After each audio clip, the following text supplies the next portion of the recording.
E aí, galera do projeto LEDs, Luz para a Educação, com apoio da UNB, da Rede Globo e de outras instituições, professor Joel aqui, falando um pouquinho sobre direito constitucional, sobre norma constitucional. Eu fui chamado pelo colega João Pedro para trabalhar com esse projeto e aí já vou direto ao assunto. Esse vídeo eu vou gravar sobre poder constituinte, tá certo? Falando um pouco como quem cria a Constituição Federal. Esse projeto é para futuros alunos de relações internacionais e futuros embaixadores, e um curso voltado para isso. Então é importante essa formação histórica, essa formação jurídica, essa formação política e sociológica. O direito constitucional é um ramo do direito público que cuida da relação política entre o indivíduo e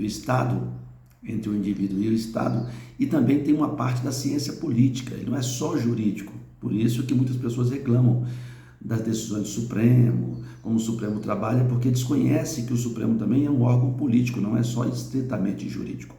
Mas o poder constituinte, ele vai criar a norma. Daqui a pouco nós vamos falar um pouquinho sobre norma constitucional, de eficácia plena, de eficácia contida, de eficácia limitada. Esses três conceitos de norma, de aplicabilidade das normas, é que vão gerar um pouco mais de confusão. Mas a gente vai adiantando aqui. Então, o poder constituinte, o titular do nascimento do poder constituinte é o povo. Por causa da Revolução Francesa e por causa da Revolução Norte-Americana. Esses conceitos são conceitos jurídicos fundamentais. Então, a Revolução Americana, a separação dos ingleses da Inglaterra, cria-se um novo modelo constitucional de união dos estados dentro de uma federação, né? E o conceito francês, onde o povo deixa de ser o terceiro estado e passa a votar de forma igual com a nobreza e o clero. Então essa igualdade de votos. Então são os dois fatores. É óbvio que antes desses dois fatores históricos que deram origem ao direito constitucional, nós temos aí várias cartas inglesas, o habeas corpus, movimentos contrários ao absolutismo monárquico. Então esses conceitos são importantes. E aí você tem a titularidade do poder constituinte, que cria a norma constitucional, é o povo, mas você tem aí várias formas de implantação autoritária de modelos constitucionais. No Brasil nós tivemos 3 ou 4 modelos de implantação autoritária. Então nós temos aí a Constituição de 1937, a Constituição de 1967 e 69, nós temos aí exemplos de autoritarismo que criam normas constitucionais. Autoritarismo quer dizer que não tem participação do legislativo, não tem participação do povo, não tem Assembleia Nacional Constituinte. Então você tem a Assembleia Nacional Constituinte, que é a doutrina majoritária do modelo representativo democrático, do Estado Democrático de Direito, que nós adotamos no Brasil e que foi construído historicamente no mundo, na Inglaterra, nos Estados Unidos, nos países ocidentais, tá certo? Do direito romano-germânico, do direito anglo-saxônico, onde nós somos oriundos. Então você tem a mutação constitucional. Quer dizer o quê? Quando você cria a Assembleia Nacional Constituinte, cria a norma constitucional, a sociedade evolui. E é necessário que você faça a interpretação constitucional. E alguns fenômenos são utilizados. Nós temos aí a mutação constitucional, que você mantém o texto, mas muda o sentido. É o caso aí da união entre homossexuais, por exemplo, onde você usou o termo pai e mãe para abrir espaço para novas famílias. A Constituição colocava lá homem e mulher, e aí aumentou-se o conceito de família. O conceito de família hoje é aberto para afetividade. Então, a própria mutação constitucional, o Supremo vem adotando esse fenômeno. A reforma constitucional ela é fundamental. Nós temos várias emendas. Nós temos mais de 100 emendas à Constituição depois de 88.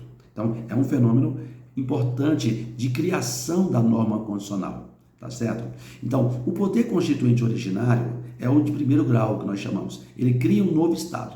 Quando você tem um modelo constitucional criado por um Estado onde ele é inicial, ele é autônomo, ele é incondicionado, ele tem o poder de fato e o poder político. Por quê? Porque ele é legítimo. onde você cria uma Assembleia Nacional Constituinte e vai criando uma nova Constituição, tá certo? Você vai limitando o poder do Estado, limitando o poder do Estado. Então, essa é a essência da Constituição.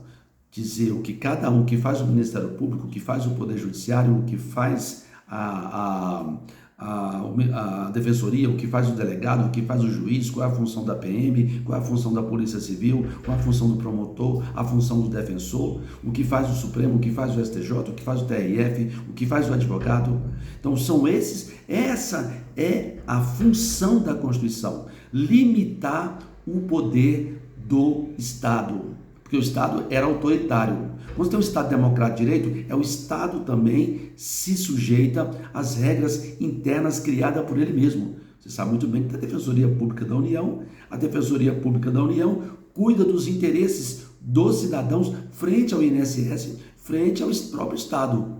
Então, essa é a importância de você ter um Estado democrático de direito. Então, você tem aí um poder constituinte formal e um poder constituinte material, que é o ato de criação, que cria a roupagem constitucional, e o material, que sedimenta a Constituição, que são os direitos e garantias individuais. Os direitos e garantias individuais na Constituição de 1824 estava lá no artigo 172. Hoje o direito de garantia individual veio para o artigo 5º. Do 1º ao 4º você tem os princípios constitucionais, que são a base da nossa Constituição. Soberania, republicano, igualdade, os princípios integrativos que vão nortear toda a Constituição. A partir do artigo 5º, os direitos e garantias fundamentais. Igualdade, liberdade, herança, uma série de outros direitos, os direitos sociais, partidos políticos, sindicatos, tudo nos direitos fundamentais até o artigo 17. Do 5º ao 17 você tem essa estrutura de proteção do indivíduo. Então, como é que você vai expressar o poder constituinte que vai criar a norma? Pode ser a outorga. A Constituição outorgada, não é legítima. Isso é a doutrina que fala, mas existe. A Constituição de 1937, 1824 e 1967 foram outorgadas. Já as promulgadas, elas atendem o que nós chamamos de direitos legítimos da doutrina constitucional. E aí a gente não é uma aberração jurídica. Nós estamos trabalhando com uma estrutura democrática, onde o povo participa, onde o povo inaugura, onde o povo reconhece, tá certo?